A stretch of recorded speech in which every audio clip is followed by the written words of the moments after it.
যিনি আমার ক্যান্ডিডেট ছিলেন তিনি বক্তব্য দিয়েছেন বিএনপি কে খোঁচাখুচি কইরেন না। আরে আমি হানজালা বিএনপি কে খোঁচাখুচি করলে বিএনপি দেশে থাকতে পারবে না। আপনারা রাজনীতি করেন শিবচর উপজেলা নিয়ে, হানজালা রাজনীতি করে গোটা বাংলাদেশ নিয়ে। আপনারা চিল্লা চিল্লি করবেন গ্রামে খেতে, হানজালা চিল্লা চিল্লি করবে বাংলাদেশের পার্লামেন্টে। আমার চুপ করে থাকা মানে বারবার বলছি এটা কোনো দুর্বলতা নয়। আমি নতুনত্বের রাজনীতি চাই। আমি শিবচরের কোন প্রতিহিংসা আধিপত্যের রাজনীতি আগামীতে দেখতে চাই না। আমি গত কয়েকদিন যাবৎ ভালো মতো খেয়াল করছি যে আমাদের কিছু ভাইরা তারা খুব লেখালেখি করছেন এবং খুব কথা বলছেন।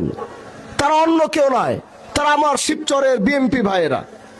কিন্তু আমি তাদেরকে একটা কথা বলতে চাই, আপনারা কি এটা মনে করছেন না যে আমি হানজালা নির্বাচিত হওয়ার পর আমার একটা নেতৃবৃন্দ কারোর সাথে কোনো খারাপ ব্যবহার করে নাই? আমার একটা নেতৃবৃন্দ কাউকে হুমকি ধামকি দেয় নাই। আমি হানজালা এমপি হওয়ার আগে যে আমার কতটুকু পাওয়ার ছিল এই শিবচরের মাটিতে, এটা কি আপনারা দেখেন নাই? তাহলে আপনারা কি মনে করছেন আমি চুপ করে আছি কারণ আমি শান্তি চাই? আমি শিবচরের প্রত্যেকটা মানুষকে নিয়ে কাজ করতে চাই। আমি শিবচরের প্রতিটা দলের সদস্যদেরকে নিয়ে কাজ করতে চাই। আমার চুপ করে থাকা মানে আমার কোনো দুর্বলতা নয়। যদি মনে করেন হানজালার চুপ করে থাকা দুর্বলতা, তাহলে সেটা আপনাদের ভুল, আপনাদের চিন্তায় ভুল ধরেছে। হানজালার চুপ করে থাকা মানে হানজালা শিবচরের মাটিতে শান্তি চায়।